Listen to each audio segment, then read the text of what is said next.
contento de estar aquí en la Fundación Banco Santander en Madrid contigo y para hablar de Gaziel al hilo de la novedad esta que acabamos de publicar, de las pláticas literarias. Y para mí es un placer volver a encontrarte después de ya también algunos años. Igualmente, que no nos veíamos. Francisco, es un gusto hablar contigo. Si es para hablar de Gaziel, pues incluso mejor, porque ya sabes que mi nivel de devoción es alto. Sí, pues estaba contando antes en la presentación que hemos tenido oficial para los medios un poco cómo fue el proceso de mi acercamiento a Gaziel y cómo contacté contigo para consultarte si te parecía buena idea empezar una biografía de Gaziel, que es algo que a mí siempre me da un poco de miedo elegir a un personaje. Me da miedo equivocarme porque, aunque está claro que siempre puedes rectificar y dejarlo, intento amortizar mis esfuerzos y no dejar nada a mitad. Y cuando terminé la biografía de Julio Camba, estuve pensando varios meses en qué hacer, porque, hice la de Azorín realmente, estoy hablando de Camba, pero luego hice la biografía de Azorín, que fue como la culminación a 10 años o 12 años de trabajo con Azorín.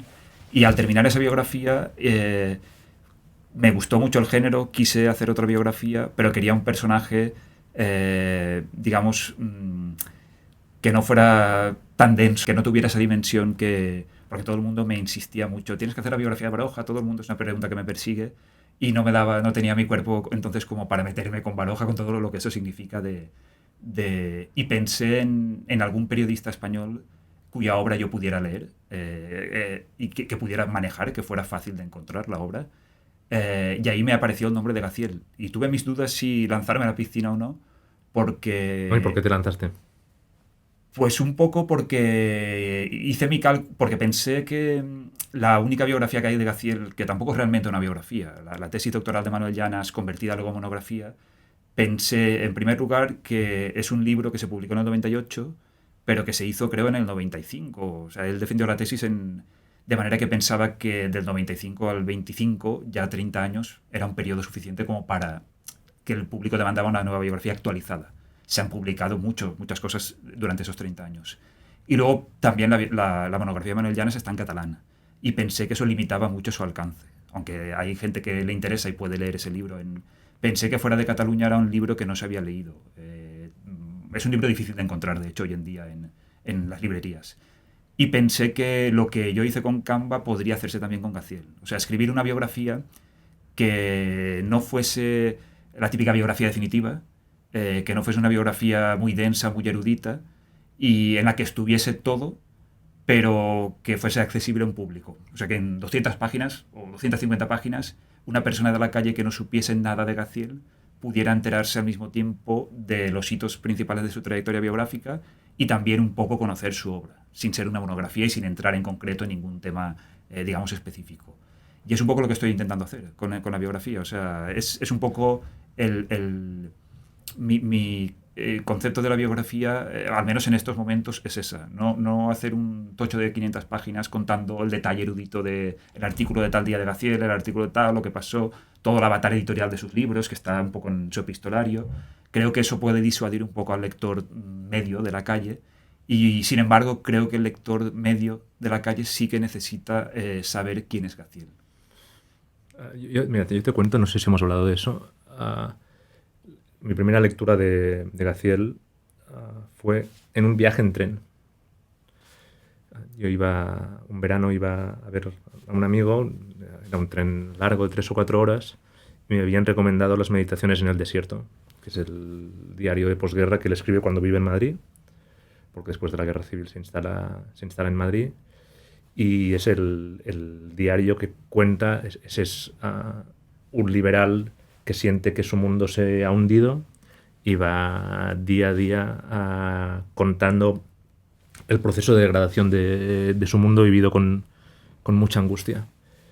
Y salí de esa lectura con el convencimiento de que había aprendido cosas de la historia contemporánea de España que no había pensado nunca, y que no solo por la inteligencia de su autor, sino por la honestidad con la que hablaba. Es un diario que no sé si él cuándo pensó que iba a publicarse, se publicó después de su muerte. Me impresionó muchísimo. La verdad es que, y de alguna manera me pareció que era que a mí me gustaría tener la capacidad de pensar los grandes problemas como los pensaba él. Y después, desde entonces, no he dejado de leerlo. En momentos críticos de la vida catalana, de la vida política catalana y española, para mí ha sido un faro de inteligencia y honestidad por la posición desde la que él piensa, desde la posición de independencia desde la que él piensa sucesos muy, muy complejos, cómo él intenta preservar una mirada personal, comprometida y no exactamente de parte. A mí me ha resultado siempre ejemplar. Y cuando empecé a leerlo sistemáticamente y tuve la fortuna de poder tener los 5 volúmenes, creo que son 5 volúmenes de las crónicas de Primera Guerra Mundial, cuando él empieza a ejercer el periodismo, es cuando me convencí de que estaba delante del periodista que al menos a mí me parecía el mejor de la cultura española del siglo XX. Y la gran pregunta es, para mí siempre ha sido, es ¿por qué? ¿Por qué tiene esta profundidad? Y de alguna manera, yo creo que una de las virtudes del libro que has preparado es que da respuesta a esa pregunta. No sé si tú... es decir, las bases literarias e intelectuales desde las que Gaziel piensa, en pocas ocasiones se han visto tan claras como las presentas tú en el libro. Sí, de hecho, no lo he dicho, pero otra de las razones por las que me decidí por él es porque ya hace tiempo estoy muy de acuerdo con esto que decía Pla, de que a partir de los 35 años el hombre que lee novelas es un cretino. Es una putada. Se equivocaba, pero a mí me ha pasado realmente. Yo creo, y no tiene que ver con eso, tiene que ver con el hecho de que yo hice mi tesis doctoral sobre una novela y escribí una tesis de 400 páginas sobre una novela de 300. Y eso yo creo que me creó un trauma con las novelas. A partir de ese momento, cada vez que leo una novela, la leo como historiador. No la disfruto, soy incapaz de suspender la incredulidad. Siempre la leo pensando en visión de historiador, por defecto profesional. Y luego he descubierto que mi género predilecto es el ensayo, y dentro del ensayo, quizá por la forma de vida de un universitario, no sé por qué, el ensayo breve. Eso me llevó a Azorín. Y yo después de la biografía de Camba, que es un autor cuya obra son todo artículos de periódico, me acostumbré a ese tipo de lectura, a que mis fuentes primarias fueran artículos de periódico, libros hechos de artículos, que son fuentes que se pueden leer en cualquier sitio, en el tren, que no exigen, digamos, tanto del lector como leer novelas voluminosas.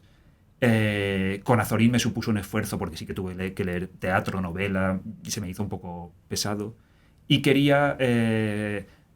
me siento incapaz ahora mismo de hacer la biografía de un poeta, de un novelista. Me siento incapaz. Y por eso yo creo que un poco no me atreví con Baroja.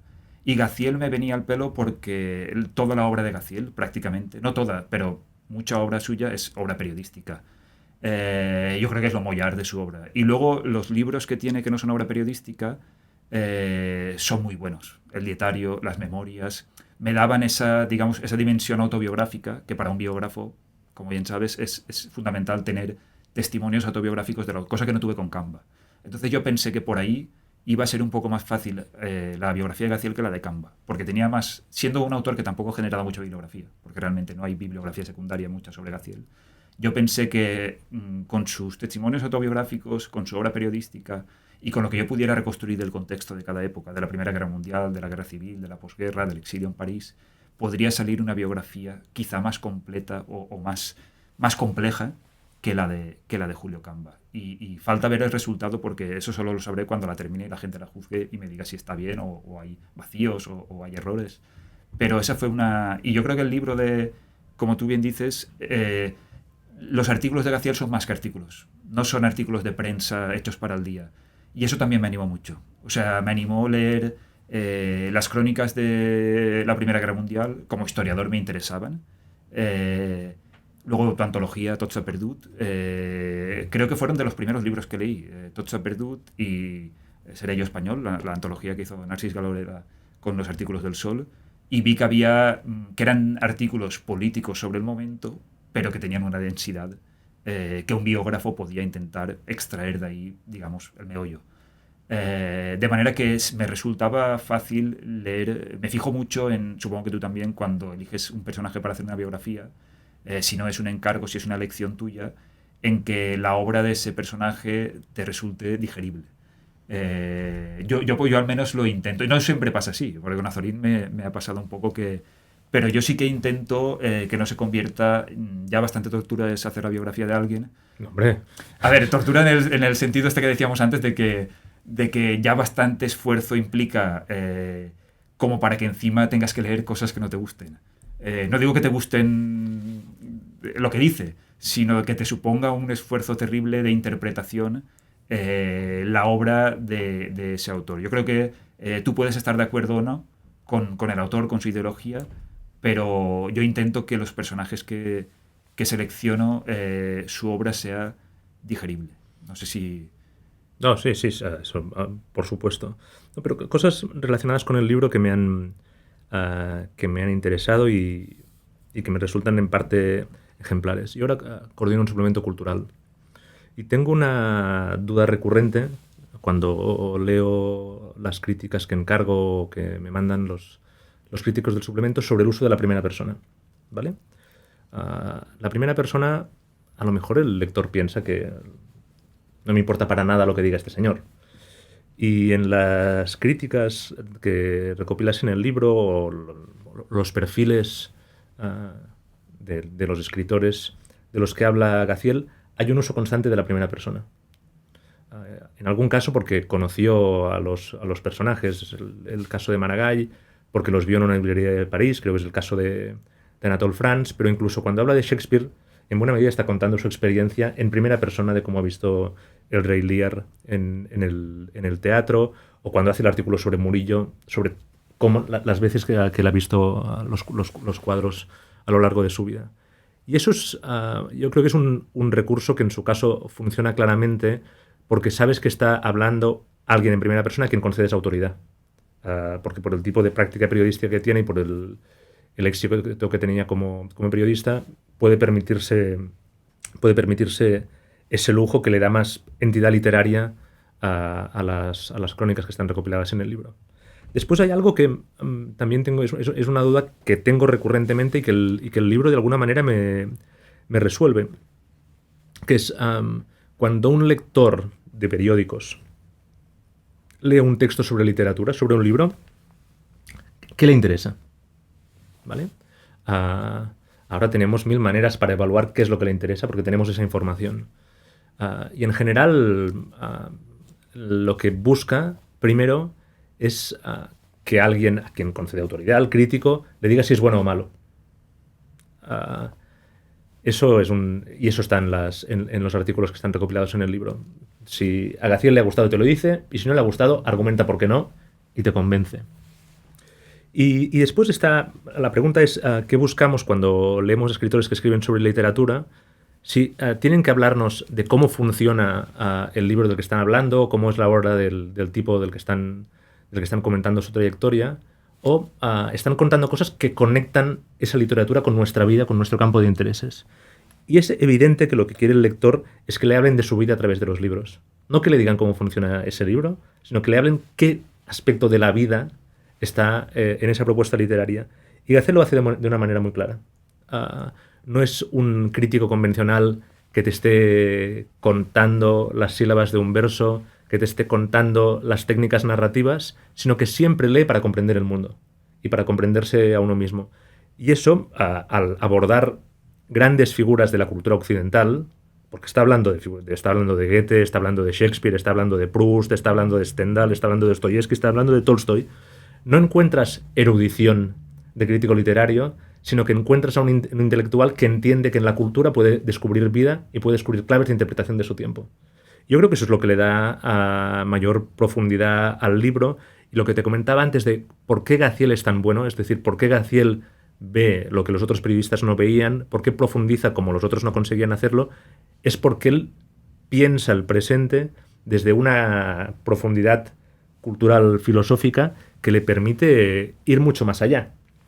Y lo que yo no sabía hasta que he leído tu libro es que en buena medida ese ir mucho más allá se basaba en un conocimiento muy potente de la gran tradición occidental.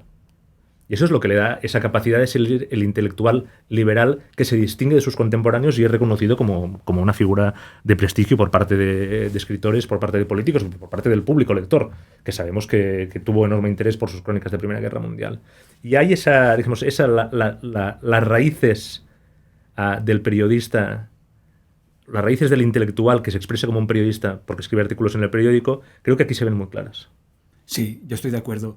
Con respecto al yo, al uso del yo, siempre que yo también he pensado mucho en eso y yo siempre cito un artículo, que no es un artículo realmente, es un capítulo de un libro colectivo que escribió González Ruano, de una enciclopedia del periodismo que se publicó, no recuerdo, en el franquismo, no recuerdo en qué año. Le encargaron a González Ruano el artículo o el capítulo sobre el artículo periodístico, pensando que iba a hacer un texto teórico. Y González Ruano, que estaba incapaz de hacer eso, hace una reflexión muy buena en la que dice que él dice, en las facultades de periodismo, que en aquella época no existían, en las escuelas de periodismo, se enseña a los periodistas, a los estudiantes, que lo que usted piense no le interesa al lector, que usted tiene que ser objetivo y contar hechos. Y dice González Ruano, nada más equivocado. Yo he descubierto que lo que le interesa al lector es la intimidad del autor. Que cuanto más chascarrillos, cotilleos yo cuente, si yo estoy enfermo, al lector le interesa saber que estoy enfermo, porque se identifica. O sea, al lector no le interesa un periodista objetivo que cuente la verdad. Al lector lo que le interesa es que el autor se desnude de alguna forma, que cuente su intimidad, por muy escabrosa que sea. Cuanto más escabrosa, quizá mejor. En el caso de González Ruano está claro. Él es un ejemplo, pero yo estoy de acuerdo. O sea, él dice, yo he descubierto que a mis lectores les gusta mi intimidad. No les gusta que yo cuente lo mismo que cuentan los demás. Yo creo que esa es una buena lección. Y que Gaziel, salvando las distancias, evidentemente, porque no hablaba de lo mismo de lo que hablaba Ruano, usa el yo un poco para que el lector se identifique, ¿no? Para decir, aquí estoy apostando yo, esta es mi opinión, no voy a esconderme, voy a decir si me ha gustado o no me ha gustado. Y luego yo también estoy de acuerdo con lo que has dicho sobre... me gusta la cita que he puesto de Azorín como exergo, que es de un artículo de la crítica literaria. Lo que explica Azorín, cuando leí eso, dice, encaja perfectamente con Gaziel. Porque Azorín dice, cuando hablo de un crítico literario, hablo de alguien que tiene un sistema de valores. Uh-huh. Y que cada pieza, cada artículo suyo encaja en ese sistema de valores. O sea, Gaziel no hace crítica literaria, los lectores de Gaziel no quieren que les explique si la traducción de Chesterton es buena o es mala. Eso es información útil, que te la puede dar cualquier reseñista. Quieren que les cuente si ese libro les va a aportar algo a su vida. ¿Cuál es su sistema de valores?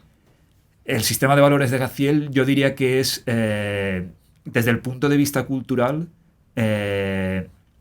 a mí me recuerda mucho un poco a Stefan Zweig. O sea, el mundo de ayer... Yo creo que Gaziel era un hombre de ayer. Sí. Igual que Stefan Zweig. Un hombre al que la Primera Guerra Mundial... De hecho, él insiste mucho en sus artículos de posguerra en que se ha perdido todo, esto es un desastre, ya nada va a volver a ser igual que el 14. Él es el primero que habla, yo les digo a mis estudiantes de historia, la teoría esta famosa de Hobsbawm sobre el corto siglo XX, de que el siglo XX empieza o sea, de que el siglo XIX empieza con la Revolución Francesa y acaba en el 14. Eso ya lo decía Gaziel antes que Hobsbawm. O sea, Gaziel tiene artículos en los que dice la fecha del 14 es igual de importante que la del 1789. Igual que la Revolución Francesa, va a serlo el 14. Marca... Y yo creo que el Gaziel post-14, post-Primera Guerra Mundial, es un hombre desencantado, es un hombre que cree que la Europa que hemos conocido ya no va a volver a ser. Y eso se agrava evidentemente después de la Guerra Civil, con ya la hecatombe total de que le supone a nivel personal, a nivel profesional, el exilio y la guerra y la posguerra en el exilio interior en Madrid. Yo creo que el sistema de valores de Gaziel es el de un hombre de orden. Es el de un hombre, un poco lo que decíamos antes, muy parecido al de Ortega. O sea, un intelectual liberal, burgués, que cree en un sistema elitista, que cree en un sistema en el que él, por ejemplo, criticaba mucho la restauración, el sistema de la restauración, de la alternancia de partidos políticos, era consciente de que era una farsa, pero tenía una gran admiración por Cánovas. Él dijo, Cánovas fue un hombre que supo entender España, supo entender el equilibrio entre dos grandes partidos y que si España se salía de ahí iba a ser un desastre. Yo creo que él es un hombre que cree en la tradición ilustrada, en el racionalismo, en el escepticismo. También es un gran lector de filosofía griega. Y su sistema de valores es el de... A él le hubiese gustado, yo creo, una república burguesa. O sea, una república, no sé si conservadora o de derechas, pero burguesa. Una república de intelectuales. Que era lo mismo que quería Zorín, que quería Baroja, que quería... Tiene ese artículo de... el problema de la república es que no hay republicanos, ¿no? Sí. Yo creo que es esa la sensación que tienen, y que tiene que ver, bueno, con una sociedad que, visto desde sus posiciones, desde la posición de unos intelectuales, le falta, digamos, como un proceso de maduración democrática para poder consolidar un régimen de libertades, una existencia de una clase media culta. Yo creo que la comparación con Zweig es buena, y además la lectura de sus memorias, las memorias de Gaziel, son unas memorias claramente de mundo de ayer. El asunto es que, a diferencia de... que no es exactamente solo un nostálgico de una civilización burguesa que entra en crisis con la Primera Guerra Mundial, entra en crisis de manera definitiva, sino que él tiene la capacidad para estar muy al tanto de las palpitaciones del tiempo, ¿vale? Y por eso uno de los artículos, por ejemplo, no está en el libro porque no es un asunto literario ni artístico, pero su lectura de Spengler, ¿no? Él es de los primeros en España que lee a Spengler. De la misma manera que la inteligencia con la que lee a Proust, y lo digo de memoria, pero creo que me equivoco, lo compara con Einstein y con Freud, que es alguien que viene de un mundo que está desapareciendo, pero no se queda colgado de una manera nostálgica en el pasado, sino que quiere comprender lo que está ocurriendo. Y muchas veces con desazón, porque las cosas no evolucionan como él esperaba o desearía para que el país fuese mejor, o para que Europa fuera mejor, porque es claramente un europeísta de tradición francesa, con una mirada esperanzada en Inglaterra como lugar donde la democracia es posible. Pero cuando habla de Picasso, en el libro, cuando habla de Baroja, yo creo que es muy claro, incluso cuando habla de Chesterton como un reaccionario, como alguien que va contra el progreso, él es que viene de un mundo desaparecido, está muy atento de lo que está pasando en su presente. Y eso es lo que lo hace una figura de enorme trascendencia. Sí, está muy atento. Yo creo que un poco, y está muy atento a la prensa, a los movimientos de la prensa, cómo cambia la prensa durante este periodo de entreguerras. Era un hombre que viajaba mucho.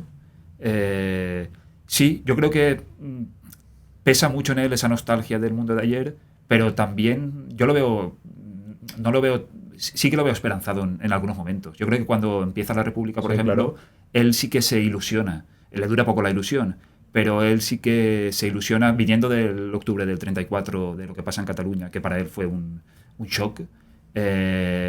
Después de lamentarse y decir, yo ya lo avisé, esto es lo que iba a pasar, hemos perdido el tiempo, hay que volver a empezar. La llegada de la República le hace un poco ilusionarse, aunque pronto se da cuenta como bien decía, de que no hay republicanos en España, de que hay mucha diferencia entre unos políticos corruptos, incapaces, ineptos, y una masa de gente analfabeta, una masa de españoles inmaduros, no sé si analfabetos, pero inmaduros, que no entienden la importancia de la política, que se desentienden, que hacen dejadez de sus funciones de ciudadanos.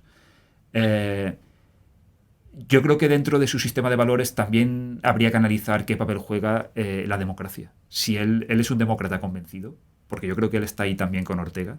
O sea, gente que yo creo que cree en la democracia, pero lo ven como el mal menor, diríamos. O sea, como algo que no hay más remedio. Yo creo que él es un republicano, es un burgués republicano.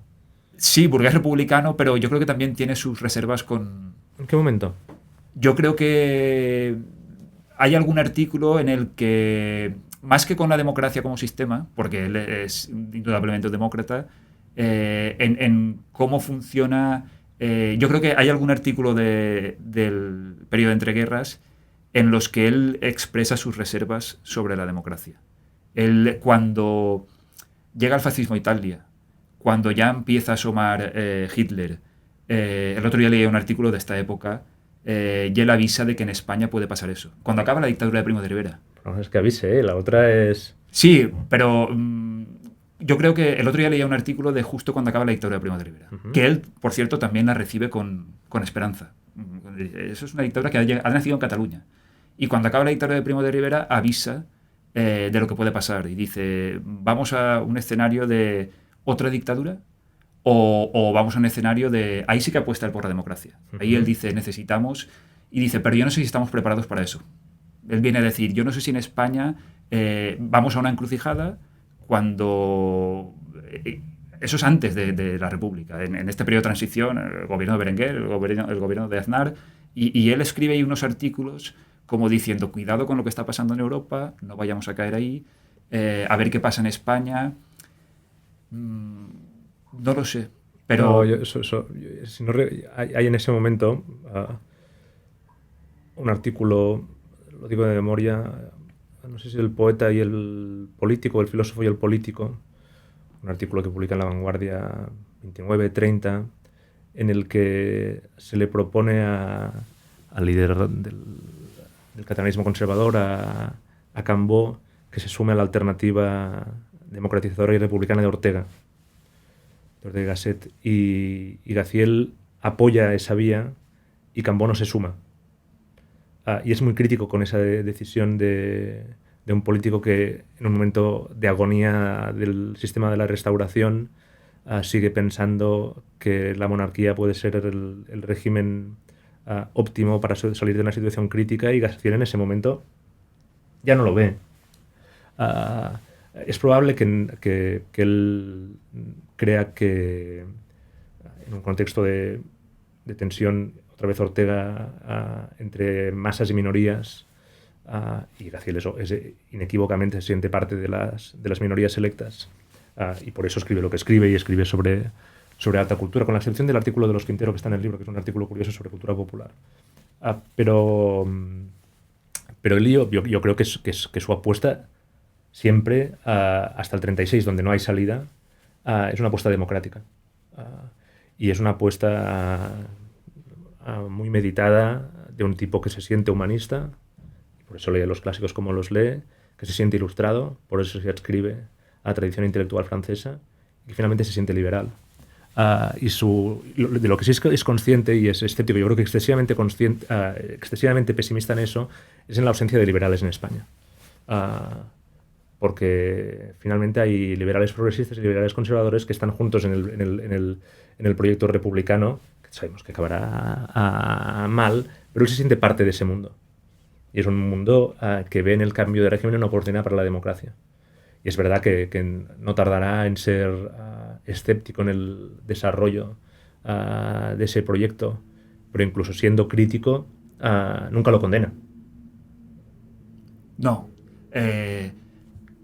Él se queja justamente de eso, de que como que no hemos aprendido nada de la restauración, cuando ganan en las derechas, el segundo bienio, él critica mucho a la izquierda por impedir la formación de gobierno de la derecha. O sea, él critica y viene a decir, Gil Robles será lo que será, pero el hombre se merece una oportunidad. O sea, igual que le han tenido hazaña, se la merece. Y él es...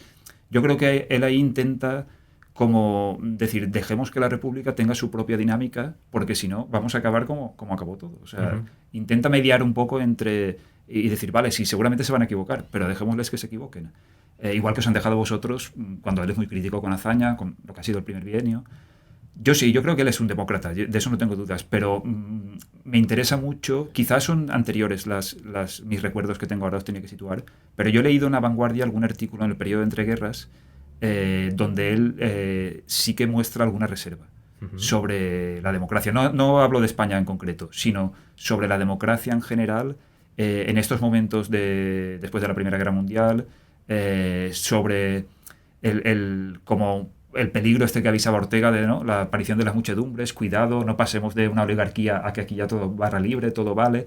Él es muy escéptico con eso. Yo creo que él cree que Europa no está preparada para pasar de una cosa a la otra de forma tan rápida, y que eso puede llevar al fascismo, que eso puede confundirse y precisamente por la falta de madurez de la ciudadanía, que aparezcan personajes Hitler, Mussolini, y él dice, puede pasar también en España. O sea, no nos confiemos. La dictadura de Primo de Rivera ha sido una dictadura incruenta, no ha sido una dictadura, digamos, incruenta a nivel, digamos, de violencia, pero él... tengo que madurar un poco más pero yo creo que habría que... aún así, su sistema de valores, si volvemos al libro, yo creo que se ve que el libro puede ayudar, a pesar de ser críticas literarias, que puedes pensar, bueno, ¿qué tiene que ver? No, tiene mucho que ver. O sea, yo creo que lo que dice Azorín es, se nota que él, las lecturas que hace, yo creo que él también intentaba crear en sus lectores, es el sistema de valores. Él intentaba que el lector de La Vanguardia fuera un lector culto, él sabía que era un lector culto. Lo que estoy dispuesto a pactar es que es un déspota ilustrado. Sí. Sí, yo creo que eso sí lo es. Y que entiende la tribuna en el periódico de un lugar desde donde se enseña, ¿no? Sí.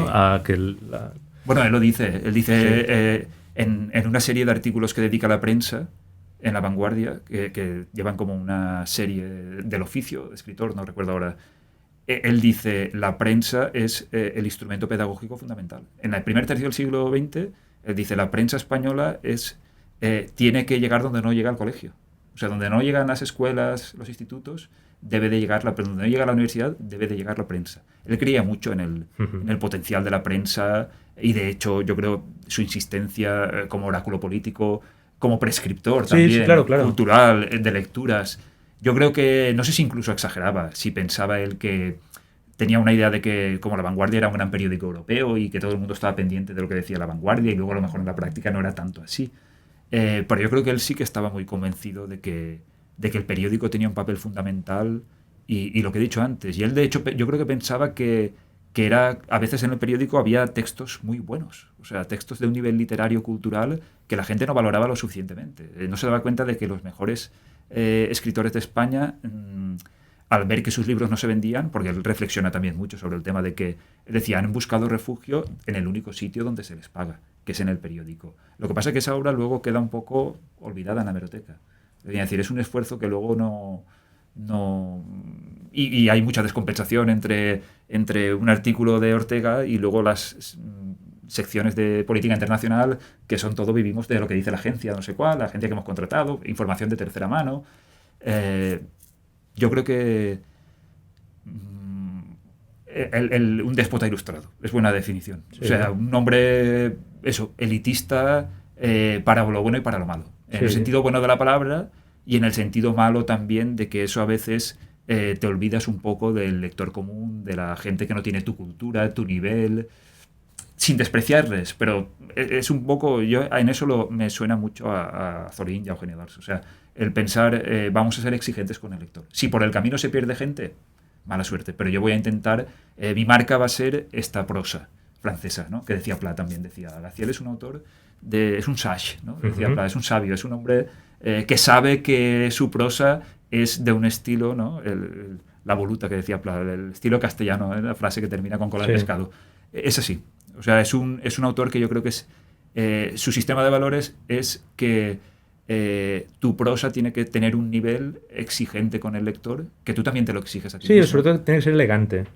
Es un caso de elegancia en la prosa, de periodo largo, no tan sintética como esperamos como lectores de periódicos, ¿no? Se mueve en ese espacio entre el artículo y el ensayo, y allí, digamos, la bestia del tipo convocación de filósofo se lo lleva en muchas ocasiones, porque era su vocación más profunda, no era la de un periodista que estaba escribiendo una gacetilla, sino que entendía el artículo de opinión y de orientación como su espacio natural, y con una voluntad de que fuese influyente y formase mejores ciudadanos.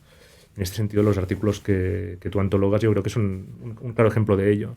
Y yo, que soy muy buen lector en francés, yo que conozco lenguas clásicas, yo que estoy al tanto de lo que pasa en el mundo, desde mi tribuna, lector medio, si es que existe un lector medio, en ese contexto, os voy a dar las claves para que os ubiquéis en vuestro tiempo y en una tradición cultural, ¿no? Y eso yo creo que no sé si hasta qué punto lo consigue, pero que los artículos permitían que eso ocurriese, me parece indudable. Sí, a mí me gustaría, no sé si lo voy a conseguir, pero lo veremos con el paso de los meses y después de lo que decía, de unos 10 años en los que no se ha hablado mucho de Gaziel, desde el boom del 14 con el 50 aniversario de la muerte, el centenario de la Primera Guerra Mundial, las reediciones que tú preparaste, o sea, las antologías que tú preparaste y las reediciones que se hicieron, creo que puede ser un buen momento, y quizá este libro pueda ser como que abra un poco la senda, para que se recuperen y para que se traduzcan ya de una vez algunos libros que por razones que yo no sé si tú te has parado a pensar en ellas, no han tenido ningún éxito, no se han traducido al castellano. Uh-huh. Que debe de haber algunas razones que a mí se me escapan, supongo que tienen que ver con razones editoriales o de oportunidad.